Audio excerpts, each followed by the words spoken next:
BBC Radio 1. Ansel. That's a good, right? Is that an okay accent? That's fantastic.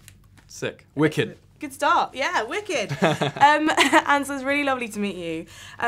So you're here for the Fault in Our Stars. Have you taken a step back and thought, the way I've performed Augustus Waters is essentially going to inform the lives of teenage girls and how they view men for a very long time? Well, I mean, I hope not, because Gus is he's a really good guy, and I guess not everyone is as good as him. I think that it would be cocky of myself to say I'm as good as Augustus Waters. He's a great guy, he's a great person. He basically lives for Hazel at the end of his life, and that's a beautiful thing, and I guess it's anyone in that sort of position, in that relationship, would love to have someone be that for them, living for them. Yeah, you're going to make me cry in this interview, aren't you? That's your aim. The Fault in Our Stars has quite a few messages. If you didn't believe in what you're acting, do you think you'd still be able to act it just as well, or do you think you'll always need to connect with your characters? I think I will always be able to connect with my characters. I think that it's sort of my job, you know? I always have to find something that I believe in the story and in the character. And with Augustus, I definitely could connect to him a lot. There's part of Gus that's very theatrical and over the top, and he has this, like, bravado. But then at the same time, I think what makes him a special character is that later on in the movie, it breaks down and you see who's really underneath this aura of, I am this, fantastic guy, and you break down and you just see this scared regular boy. And I think I have a lot of that in myself, especially when you're an actor. You put on a face a lot of the time, and then there's part of you that's underneath it.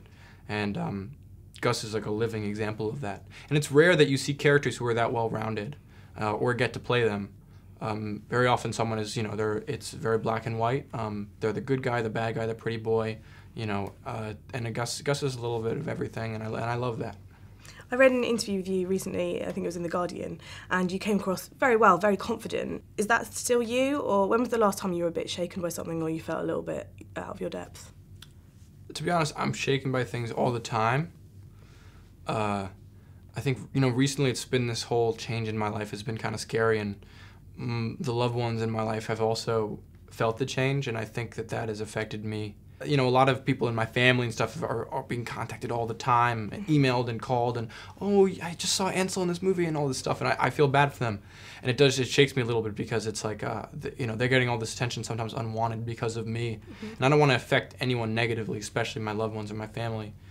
At the same time, my life is amazing right now, and I'm so lucky and I'm so fortunate. But obviously, all this change right now is scary. So yeah, I'm shaken every day, totally. So you starred in 3 films which were massive hits as novels before. Does that put you under quite a lot of pressure, or is it great to know that there's an audience out there waiting for your film?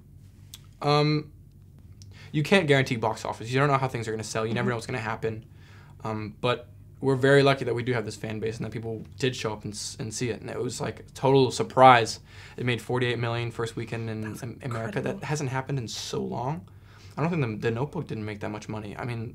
Well, this is way better than The Notebook. Oh, thank you. But in terms of romance movies and small movies, we made over 3 times our budget in the first weekend. That's incredible. It's insane. Wow. Congratulations on it. Thank you so much. It was lovely to meet you. Thank you. Good to meet you too. Really lovely to meet you. Thank you. Cheers.